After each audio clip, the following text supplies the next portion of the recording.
মা একটা মেয়ের কাছে মা হওয়ার অনুভূতি তো ভালোই হবে, সে একটার ক্ষেত্রেই হোক আর চারটার ক্ষেত্রেই হোক। আল্লাহ আমার চারটা খুশি করে দিয়েছে, শুকরিয়া আদায় করি আল্লাহর কাছেও। প্রথম সন্তান আমার চারটা, আল্লাহ তাদের সুস্থ রাখুক, ভালো রাখুক, সবাই এই দোয়াই করবেন। একটা মেয়ের কাছে মা হওয়ার অনুভূতি তো ভালোই হবে, সে একটার ক্ষেত্রেই হোক আর চারটার ক্ষেত্রেই হোক। আল্লাহ আমার চারটা খুশি করে দিয়েছে, শুকরিয়া আদায় করি আল্লাহর কাছেও। আমার বিয়ের 3 বছর পর আমার 4টা সন্তান হয়েছে, 3টা মেয়ে একটা ছেলে। আমি অনেক খুশি, আল্লাহ দিছে আমার, অনেক খুশি আমি। আমি এখানে কয়েকটা কেসই এরকম দেখেছি, 3টা বাচ্চা দেখেছি, আর এটা দেখলাম 4টা বাচ্চা।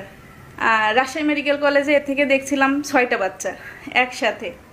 যখন আমি ট্রেনিংয়ে ছিলাম তখন দেখি নাই, বাট আমি ওখানে এখনও যোগাযোগ রক্ষা করছি, তো আমার যোগাযোগ আছে, আপুদের কাছ থেকে শুনছিলাম একসাথে 6টা বাচ্চা। কদিন আগে এ রিপোর্ট করা হয়েছে।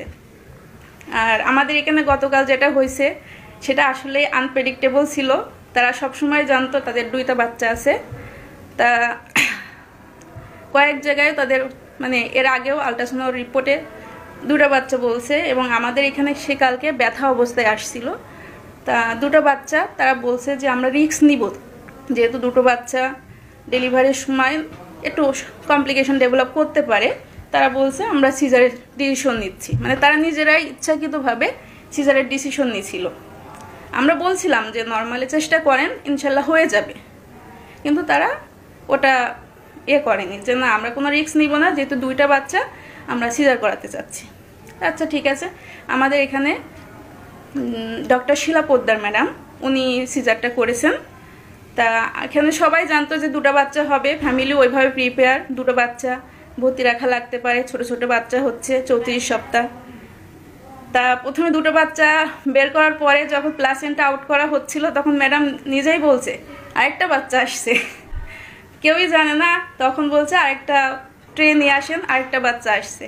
পরবর্তীতে যখন আবার উনি প্লাসেন্টা আউট করতে গিয়েছে তখন বলছে আরেকটা মাথা আসছে, তার আরেকটা বাচ্চা।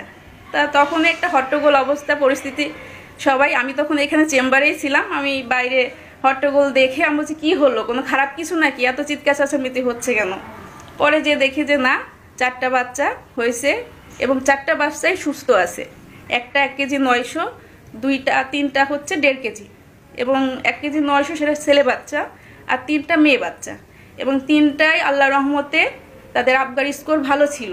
প্রথম সেকেন্ডেই তারা, প্রথম যে আমরা 5 সেকেন্ড 10 সেকেন্ড করে অবজার্ভ করি বাচ্চাদের, তার মধ্যে তারা 10 মিনিটের মধ্যে তাদের আবগার স্কোরটা ভালো ছিল, এবং তারা এখনো পর্যন্ত আল্লাহর রহমতে ভালো আছে। কিন্তু যেহেতু প্রিম্যাচুর এবং ওয়েটটা কম, ওই জন্য আমাদের অবজারভেশনে আছে। এটা এখানে পেডিয়াট্রিক্স যে ওয়ার্ড আছে, এনআইসিউ সাপোর্ট, যেহেতু গরিব মানুষ ওরা নেয় নাই, কারণ যেহেতু ছোট বাচ্চা আমরা বলি একটু অবজারভেশন এনআইসিউর মধ্যে রাখতে, কিন্তু যেহেতু ওরা পারিবারিকভাবে একটু গরিব বা অতটা সাপোর্ট বা একটু খরচের ব্যাপার আছে, ওই জন্য যেহেতু ডাক্তার আমাদের পেডিয়াট্রিশিয়ান উনি দেখছি স্ট্যাবল আছে বাচ্চাগুলো, ওই জন্য ওয়ার্ডে আমাদের ওগুলো অবজারভেশনে রাখা আছে।